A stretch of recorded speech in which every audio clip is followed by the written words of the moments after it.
I collapsed at work, waking up to a diagnosis that required urgent, expensive surgery. I called my mother for help from the savings I'd contributed to for years, only to learn she drained it all for my brother's bail. So, I initiated the eviction process for the house they didn't realize I still owned. Before we continue today's story, we have an urgent announcement to make. Due to technical issues, we are pivoting towards another channel. Please subscribe to our new channel, Kin and Karma.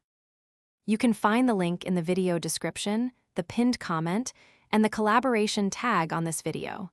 Make sure to switch over now so you don't miss out. Thank you for your support. Now back to the story. The floor of the accounting firm felt surprisingly cold against my cheek. That was the last thing I registered: the hum of the server room, the smell of burnt coffee from the break room, and then the sudden, violent shift of the world tilting sideways.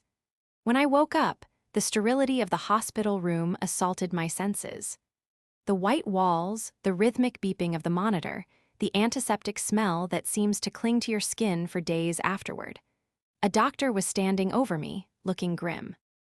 He was young, probably younger than my brother Kyle, but his eyes held a weight that terrified me. "Margaret," he asked, his voice soft. "I'm Dr. Evans. You had a severe cardiac event brought on by extreme stress and an underlying condition we've just identified. You're stable now, but you're going to need a procedure, a specialized one. And I have to be honest with you, it's going to be expensive, and your recovery time will be significant. You won't be working for at least 3 months." I tried to sit up, but my body felt like it was filled with lead. "Expense isn't the issue," I lied, my voice raspy. "I have savings, I have family." But as the fog in my brain cleared, the panic set in.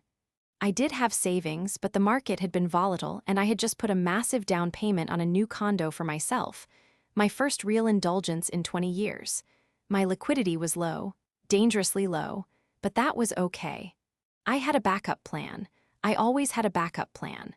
For the last 15 years, I had been sending my mother, Brenda, a monthly stipend. It was supposed to be for her living expenses, but we had an agreement.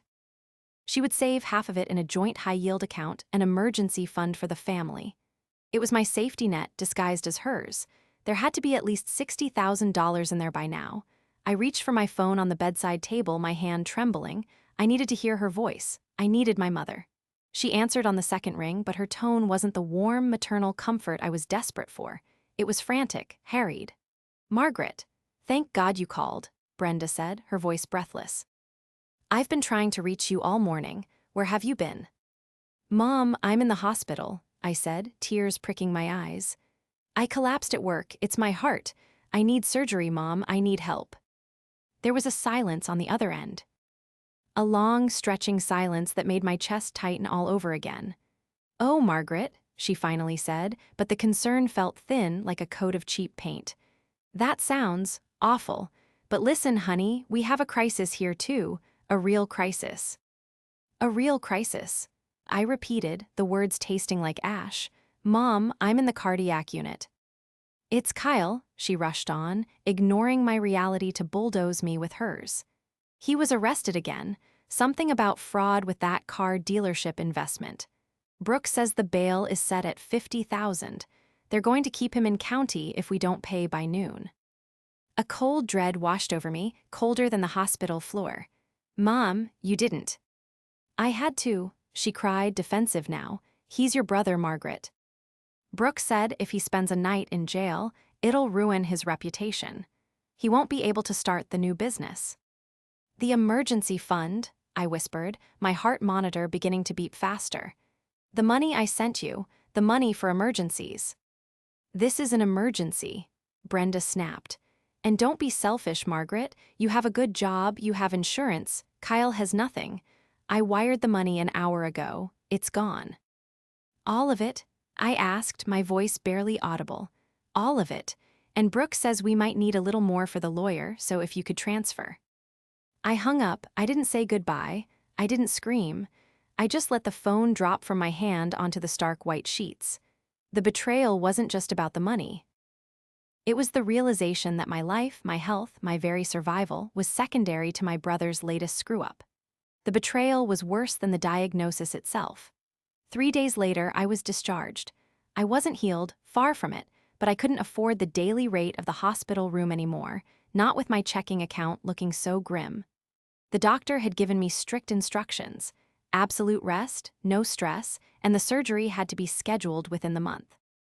If I didn't have the $40,000 for the deductible and the specialists by then, I was gambling with my life. I didn't go to my new condo. I drove, with shaky hands and blurred vision, to the sprawling ranch-style house in the suburbs where my mother lived. It was a beautiful house.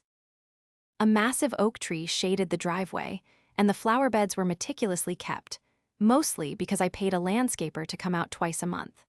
I pulled my 10-year-old sedan into the driveway, parking behind Brooks's shiny new truck and Kyle's lease sports car. Seeing those vehicles side by side made bile rise in my throat. I let myself in with my key. The living room was warm, smelling of cinnamon and old wood. Brenda was sitting on the plush sofa I had bought her for Christmas 3 years ago, watching a talk show. Brooks was in the recliner, a glass of scotch in his hand, at 2 in the afternoon. "Margaret," Brooks said, not getting up. He was a large man, with a face that had once been handsome but had settled into a permanent sneer of entitlement. "You look terrible." "They let you out looking like that." Brenda looked up, guilt flickering in her eyes before she masked it with annoyance. "Brooks is right, Margaret. You look pale. You shouldn't be driving." "I need the money back, Mom," I said, skipping the pleasantries. I remained standing, holding onto the doorframe for support. "I can't book the surgery without a deposit. I have zero cash flow right now because of the condo closing. I need you to get the bail money back." Brenda sighed, a dramatic, suffering sound. "We've been over this. The money is with the court. We can't just ask for a refund like it's a pair of shoes. When Kyle goes to trial, which could be months, we'll get it back. You just have to be patient." "I don't have months," I said, my voice rising. "I have weeks, maybe days. I could have another attack at any moment." "Stop being so dramatic," Brooks interjected, swirling his drink. "You always were the drama queen. Kyle is facing prison time. That's real stress. You just need to take some vitamins and relax. Maybe ask your boss for an advance. You make plenty." "I can't work," I shouted, the exertion making my chest ache. "I am on disability leave. I have no income coming in." Brenda stood up then, smoothing down her skirt. She walked over to me, but instead of hugging me, she placed a hand on my shoulder and squeezed hard. "Margaret, listen to me. We are a family. Families sacrifice for each other. You have always been the strong one, the rich one. Kyle is sensitive. He can't handle jail. You can handle being poor for a few months." "I'm not asking to be rich," I said, tears streaming down my face. "I'm asking to be alive." "Well, you can't get blood from a stone," Brooks grunted. "The money is gone, deal with it." I looked at them, I really looked at them. My mother, who I had sheltered and supported since Dad died. Brooks, the man who had moved in 5 years ago and never paid a dime toward the bills. And somewhere in the back of the house, Kyle was probably sleeping off a hangover, safe and sound because of my labor. They looked at me with such disdain. To them, I wasn't a daughter or a stepdaughter. I was a utility. I was an ATM that had malfunctioned, and they were annoyed that they couldn't get their cash. A strange calm settled over me. It was the cold, hard clarity of a balance sheet that finally made sense. "Okay," I said softly. I wiped my face. "Okay, if the money is gone, it's gone." "See," Brenda smiled, relieved. "I knew you'd understand. You're a good girl, Margaret." "I'm going to go now," I said, turning to the door. "Good," Brooks called out. "And hey, next time you come over, bring some of those steaks we like. The fridge is looking a little empty." I walked out of the house. I got into my car. I didn't scream. I didn't cry. I just sat there for a moment, looking at the house. The house with the new roof I had paid for. The house with the updated HVAC system I had installed last summer. They thought they had won. They thought they had drained me dry and discarded me. But they had forgotten one crucial thing. They had forgotten to check whose name was actually on the deed. To understand why this betrayal broke me, you have to understand the history. My father died when I was 22 and Kyle was 18.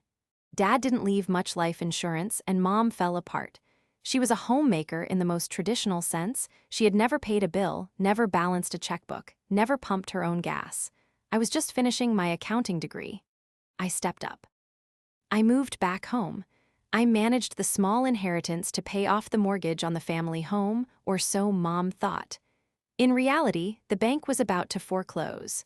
I used my own credit, my own first job's salary, to refinance the house. Because my credit was the only thing holding us up, the title company and the bank put the house in my name. I tried to explain this to Mom at the time, but she was in a fog of grief. She just signed where I told her to sign and thanked me for saving Daddy's house. Over the years, I let her believe it was hers. It was easier that way. It gave her dignity. Kyle, on the other hand, never stepped up. He stepped out. He dropped out of college, started a DJ business, failed. Started a t-shirt company, failed. Got into crypto, lost everything. Through it all, I was the safety net. I paid for his car repairs so he could get to interviews. I paid his rent deposits. I was the responsible, boring sister who didn't know how to have fun, while Kyle was the dreamer. Then came Brooks. Brooks entered the picture 5 years ago. He met Mom at a church social. He claimed to be a retired investment consultant. In reality, he was a grifter who had burned through 3 previous wives. He moved in within 2 months. From the moment Brooks arrived, the dynamic shifted. He realized quickly that I was the gatekeeper of the family finances, and he hated me for it. He started whispering in Mom's ear. "Margaret is controlling you with money, Brenda. Margaret thinks she's better than us because she has a degree. Why does Margaret have a new car when you're driving that old Honda?" He groomed Kyle, too. He became Kyle's biggest cheerleader, encouraging his worst impulses. "The system is rigged, Kyle. Your sister is part of the system. You and we're the disruptors." It was Brooks who convinced Mom that my monthly stipend wasn't a gift, but an obligation. It was Brooks who encouraged Kyle to get into this luxury car arbitrage scheme that eventually got him arrested for fraud. And now, I was sitting in my car, realizing the extent of Brooks's infection. I needed to know exactly what I was up against.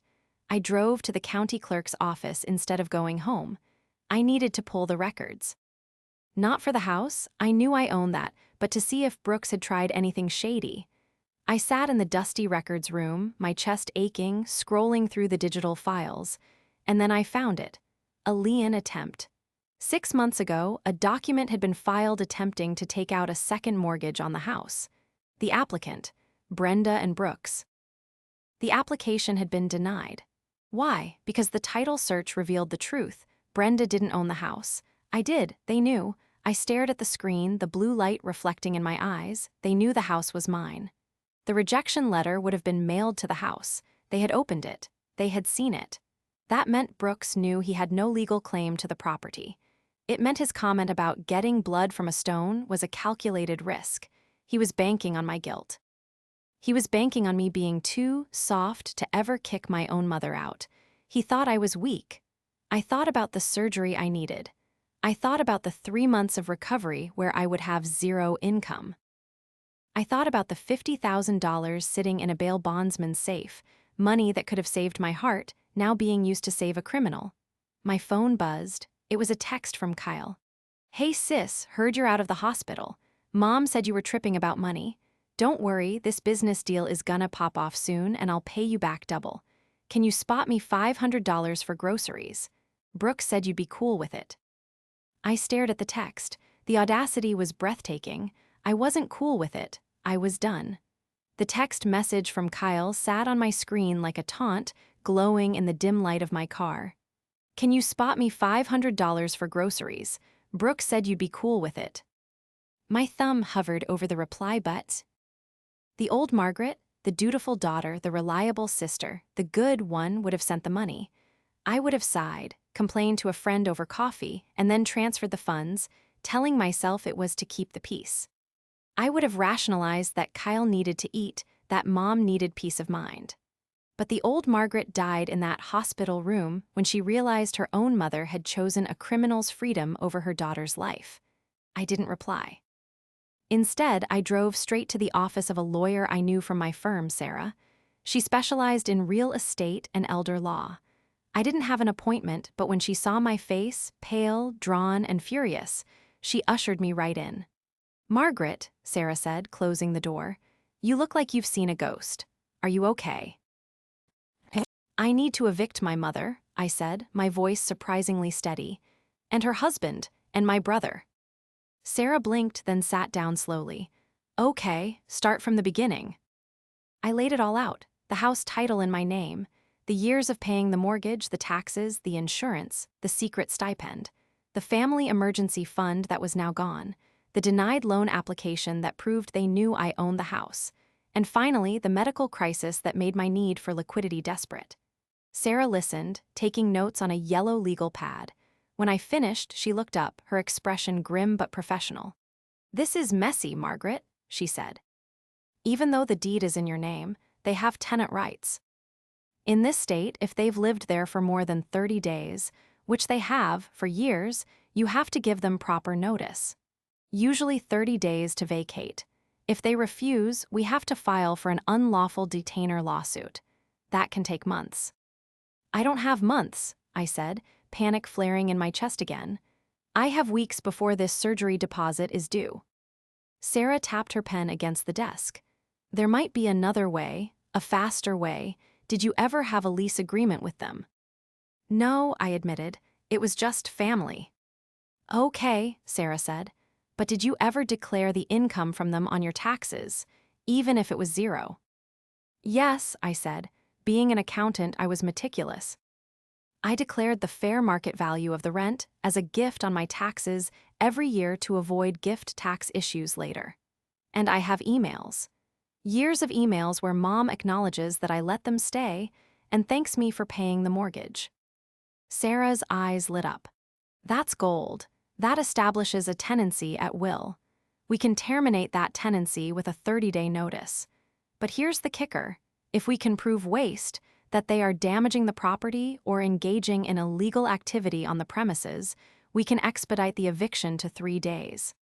"Illegal activity?" I asked. "Like drug use or running a fraudulent business," Sarah suggested. "You mentioned Kyle was arrested for fraud." "Yes," I said, "but that was outside the house." "Are you sure?" Sarah pressed. "Where did he run his business from? Did he use the home address for his LLC? Did he store inventory there?" I thought about the garage. It was always locked. Kyle insisted it was his office. "I think so," I said slowly. "I think he used the garage." "Go check," Sarah said. "If you find evidence of illegal activity on your property, we can serve a 3-day notice to quit for nuisance. And Margaret, change the locks on the garage immediately if it's separate from the house." I left Sarah's office with a plan. I wasn't just a victim anymore. I was a landlord protecting her asset. But first, I needed to see what was in that garage. I waited until I knew they would be out. Every Tuesday night, Brenda and Brooks went to bingo at the community center, and Kyle usually went to a bar to network. I pulled up to the house at 7:00 p.m. The driveway was empty. My heart hammered against my ribs, a dangerous rhythm for someone in my condition, as I used my key to let myself into the main house. It was quiet. I went straight to the door connecting the kitchen to the garage. It was locked. A deadbolt I didn't have a key for. That was new. I went outside and around to the side door of the garage. It was also locked, but the window next to it was unlocked. I grabbed a crate from the garden, stood on it, and peered inside. My breath caught in my throat. The garage wasn't an office. It was a warehouse. Stacks of high-end electronics, televisions, gaming consoles, laptops were piled floor to ceiling. There were boxes of designer handbags, and in the corner a massive server rack hummed, the lights blinking rapidly. It looked like a fencing operation, or a crypto mining farm run on stolen electricity. I took out my phone and started snapping photos through the glass. I got the serial numbers on the boxes where I could. I got the server rack. I got the timestamp. Then I saw something else. On a workbench in the back, there was a stack of mail. I zoomed in with my camera. It was my mail, bank statements, credit card offers, but also letters from a specialist regarding my condition, letters I had never received at my apartment. They had been intercepting my mail. A cold fury washed over me, replacing the fear. This wasn't just ungratefulness. This was calculated malice. They were stealing from me while living under my roof. I had the leverage. Now I needed to use it. The next morning, I returned to the house. I didn't go alone. I brought Sarah and I brought a process server, a large man named Tony who looked like he could bench press a Buick. Brenda answered the door in her bathrobe, looking annoyed. "Margaret, what are you doing here this early? And who are these people?" "We need to talk, Mom," I said, stepping past her into the living room. "Get Brooks, get Kyle." "Kyle is sleeping," she hissed. "And Brooks is in the shower, you can't just barge in here." "Actually, she can," Sarah said calmly, following me. "As the legal owner of the property, Margaret has the right to enter with reasonable notice. Or in the case of an emergency inspection." "Owner," Brenda scoffed, "it's my house, your father bought it." "And the bank was taking it back 20 years ago," I said. "I bought it from the bank. The deed is in my name. You know that, Mom. You signed the papers." Brooks emerged from the hallway, a towel around his waist, water dripping from his chest. "What the hell is this noise? Margaret, get out." "Sit down, Brooks," I said. My voice was low, but it carried a weight I didn't know I possessed. "We're done playing happy family." Kyle stumbled into the room, rubbing his eyes. "What's going on? Who's the suit?" he asked, gesturing to Sarah. "This is my lawyer," I said. "And this," I pointed to Tony, "is a process server." Tony stepped forward and handed 3 envelopes to Brenda, Brooks, and Kyle. "You have been served." "Served with what?" Brooks demanded, tearing open the envelope. "A 3-day notice to quit for nuisance and illegal activity," Sarah explained. "You have 72 hours to vacate the premises." "Illegal activity?" Kyle laughed nervously. "You're crazy, I'm an entrepreneur." I pulled out the photos I had taken the night before. I tossed them onto the coffee table. The photos of the electronics, the server rack, the intercepted mail. "Entrepreneur," I asked, "is that what we're calling fencing stolen goods now? Or is it tax fraud? Because I'm pretty sure the IRS doesn't know about the income you're generating from my garage." Kyle's face went white. He looked at the photos, then at Brooks. "You went into my office." Kyle shouted, his voice cracking. "That's invasion of privacy." "It's my garage," I shot back. "And those are stolen goods, aren't they?" "They're inventory," Brooks yelled, stepping forward aggressively. Tony took a step toward him and Brooks faltered. "We're holding them for a friend. You can't prove anything." "I don't have to prove it to the police right now," I said. "I just have to prove it to a judge to get you out. But if you don't leave in 3 days, I will call the police. And I think they'd be very interested in where all that inventory came from." Brenda looked between us, her eyes wide and fearful. But her fear wasn't for me. It was for Kyle. "Margaret, you can't do this," she pleaded, grabbing my arm. "He's your brother. He'll go to jail if the police come. He's on probation." "He's on probation?" I asked, stunned. "You told me he had never been in trouble before." "It was a mistake," Brenda cried. "He was just confused. Margaret, please, we're family, you have plenty of money, just let us stay. We'll get rid of the stuff in the garage, just don't kick us out." "I don't have plenty of money," I screamed, finally losing my composure. "I have heart failure, I need surgery, and you gave my surgery money to a bail bondsman for him." I pointed a shaking finger at Kyle. "You chose him over my life, Mom, again." "He needed it more," Brenda shrieked back. "You're strong, you always figure it out. Kyle is fragile." The words hung in the air like toxic smoke. "You're strong, Kyle is fragile." It was the mantra of my entire life. The excuse for every neglect, every overlooked achievement, every stolen dollar. "I'm not strong anymore," I whispered. "I'm dying, and I'm taking my house back to pay for the surgery that will save me." "You selfish bitch," Brooke spat. "You'd put your own mother on the street." "You have 3 days," I said, turning away. "Sarah will handle the rest." As we walked to the door, Brooks yelled after us. "You'll never get us out. We have rights. I'll sue you for every penny you have. I know people." "He's bluffing," Sarah said quietly as we got into her car. I know, I said, but my hands were shaking. But he's desperate, and desperate people are dangerous. The next 3 days were a nightmare of escalation. Brooks didn't pack. Instead, he went on the offensive. He started posting on Facebook, tagging all our relatives and mutual friends.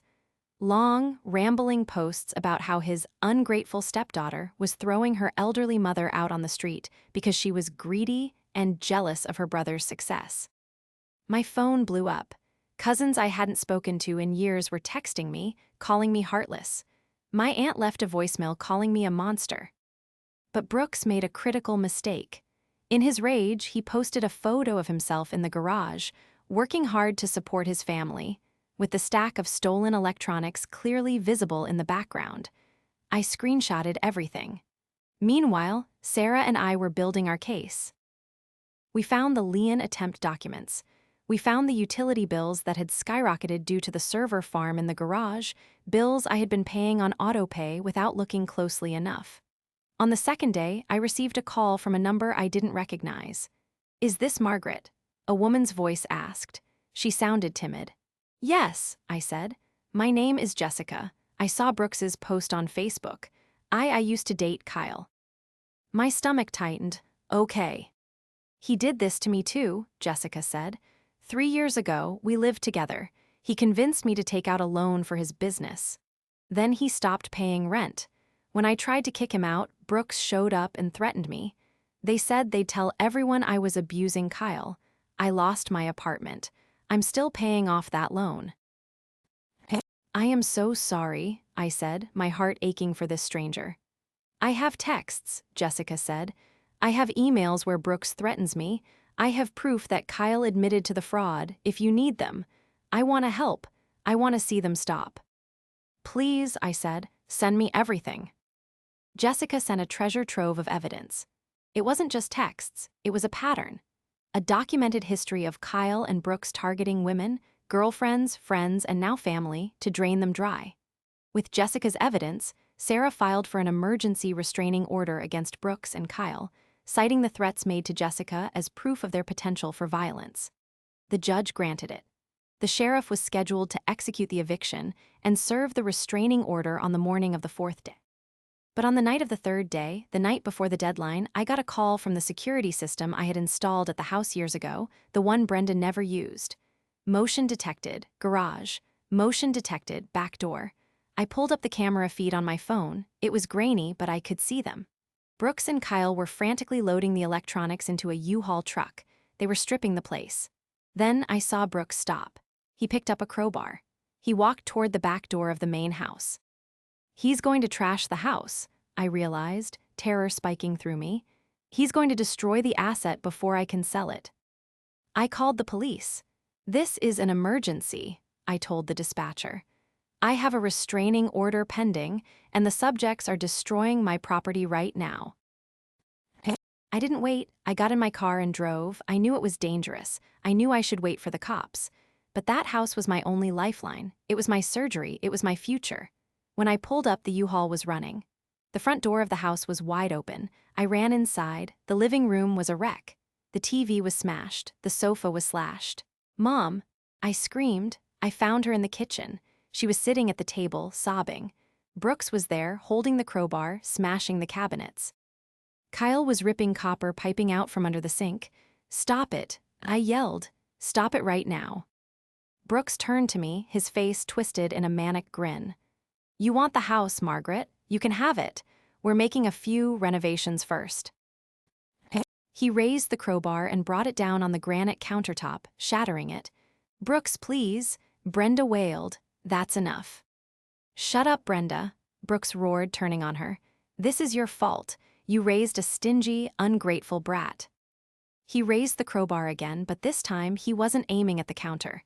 He was aiming at the wall behind Brenda, or maybe at her. "No," I screamed, throwing myself between them. The crowbar didn't hit me, but the sight of me clutching my chest, gasping for air as my heart fluttered wildly, made him pause. "You're pathetic," Brooks sneered. "You're going to die alone, Margaret." "Maybe," I wheezed, my vision tunneling, "but at least I won't die a thief." Sirens wailed in the distance. Blue and red lights flashed against the living room walls. Kyle dropped the pipe. "Cops, Brooks, let's go." "It's too late," I said, slumping to the floor. "They're here." The front door burst open. "Police, drop the weapon." As the officers swarmed in, tackling Brooks and handcuffing Kyle, I looked at my mother. She wasn't looking at them. She was looking at me, lying on the floor among the shattered glass and ruined cabinets. For the first time in her life, she looked truly, terrifiedly alone. The aftermath of that night was a blur of flashing lights, raised voices, and the crushing weight of realization. While the paramedics checked my vitals, my heart rhythm was erratic but stable enough to avoid immediate transport. I watched from the stretcher as officers led Brooks and Kyle away in handcuffs. Brooks was shouting obscenities about squatters' rights and false imprisonment, his face purple with rage. Kyle, true to form, was crying, pleading with the officers that he was just helping his mom move. But the real climax wasn't the arrest. It was what happened 3 days later. It was the day of my uncle's funeral. Uncle Jerry had passed away suddenly the week before, a quiet man who had always been kind to me. The entire extended family was gathering at a local community hall for the reception. Brenda had been laid out not by me, but by her sister, Aunt Linda, who took pity on poor Brenda after hearing Brooks's spun version of events. I wasn't planning on going. I was weak, exhausted, and frankly, terrified of facing the family who had been poisoned against me. But Sarah, my lawyer, gave me a piece of advice that stuck. "If you don't tell your story, Margaret, they will write it for you. And in their version, you're the villain." So I put on a black dress that hung a little too loosely on my frame. I gathered my medical records, the property deed, the police report from the renovation attempt, and the stack of evidence Jessica had sent me. I put it all in a neat folder. I walked into the community hall just as the eulogies were finishing. The room went silent. Brenda was sitting in the front row, dabbing her eyes with a tissue, surrounded by comforting relatives. When she saw me, she stiffened. "Margaret," Aunt Linda hissed, stepping into the aisle to block me, "you have some nerve showing your face here after what you did to your mother, kicking her out, getting her husband arrested." "I'm here to pay my respects to Uncle Jerry," I said, my voice projecting in the quiet hall, "and to set the record straight." "We don't want to hear your lies," a cousin shouted from the back. "Lies?" I asked, walking past Linda to the front of the room. I placed the folder on the table next to the guest book. "These aren't lies, these are public records." I opened the folder. I held up the deed. "This is the deed to the house. I bought it 20 years ago to save Mom from foreclosure. I have paid every mortgage payment, every tax bill, every repair." I held up the police report. "This is the report from 3 nights ago. Brooks and Kyle were arrested for felony vandalism and possession of stolen property. Stolen property, they were fencing out of my garage." The room was murmuring now. Brenda looked pale, her eyes darting around. "And this," I said, holding up the medical report, "is my diagnosis. I have severe heart failure. I need a $40,000 surgery to live. Mom knew this. I called her from the hospital. Do you know what she did?" I looked directly at Brenda. "Tell them, Mom. Tell them what you did with the emergency fund I spent 15 years building for us." Brenda stood up, trembling. "It was for the family. Kyle was in trouble." "Kyle is always in trouble." I snapped. "You took $50,000, money that could have saved my life, and gave it to a bail bondsman for a fraud charge. You chose his freedom over my heartbeat." "He's your brother," Brenda wailed, the same tired defense. "And I am your daughter." I screamed, the raw pain finally breaking through. "I am the one who kept the lights on. I am the one who fixed the roof. I am the one who made sure you had groceries. And when I needed you, when I was dying, you left me to rot." I pulled out the last piece of paper. It was a printout of the text messages from Jessica, documenting the pattern of abuse and financial exploitation by Brooks and Kyle. "And Brooks," I continued, turning to the stunned family. "He's not a retired investor. He's a con man with a record in 3 states. He's been draining Mom's accounts for years. He tried to take a second mortgage out on my house behind my back." I tossed the folder onto the table. Read it, don't take my word for it. Read the police reports. Read the bank statements. Read the lies. I looked at my mother one last time. She was sobbing now, but no one was comforting her. The family, aunts, uncles, cousins were picking up the papers, passing them around, their expressions shifting from anger to shock to horror. "I'm done," I said quietly. "I'm selling the house. I'm getting my surgery. And I am never, ever letting anyone use me again." I turned and walked out of the hall. No one stopped me. No one said a word. The silence was heavy, suffocating, and absolutely perfect. The fallout was swift and total. The evidence I presented at the funeral spread through the family like wildfire. Aunt Linda, who had been Brenda's staunchest defender, read the police report detailing the vandalism and the stolen goods. She went to the jail herself and demanded answers from Brooks. When he couldn't keep his story straight, she pulled her bail money for him, too. Brooks remained in custody. It turned out the inventory in the garage was linked to a string of burglaries in the next county. With his prior record, the DA wasn't offering a plea deal. He was looking at 10 to 15 years. Kyle didn't fare much better. The fraud charges from his investment scheme combined with the possession of stolen property meant he was facing significant time. Without Mom's enabling or my money to bail him out, he was forced to use a public defender. He eventually took a plea deal for 3 years in state prison.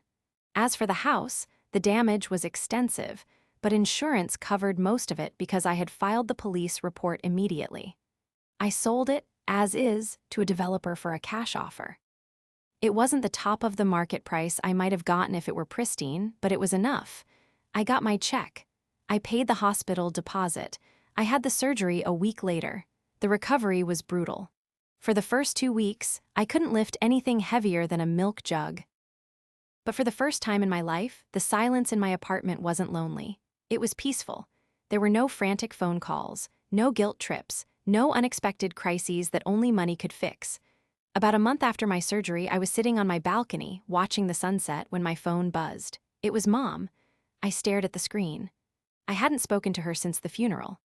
She was staying with Aunt Linda now, sleeping on a pull-out couch, her own assets frozen or gone thanks to Brooks. I let it go to voicemail. I listened to it later. Her voice was small, broken. "Margaret, I'm so sorry. I didn't know, I didn't see. Brooks, he tricked me. And Kyle, I just wanted to help him. I miss you. Please call me." I didn't call back. I realized that forgiveness doesn't mean letting people back in to hurt you again. I could forgive her for being weak. I could forgive her for being manipulated. But I couldn't forget that when the choice was between my life and her delusions, she chose the delusions. I used the rest of the house money to pay off my condo and boost my retirement fund. I went back to work part-time. I started taking painting classes, something I had wanted to do for 20 years but never had the time or money for. I have a scar on my chest now, a thin pink line that reminds me every day that I survived. Not just the heart failure, but the heartbreak. I survived the people who were supposed to love me. And most importantly, I learned the most expensive lesson of my life. You cannot set yourself on fire to keep others warm, especially when they are the ones holding the match.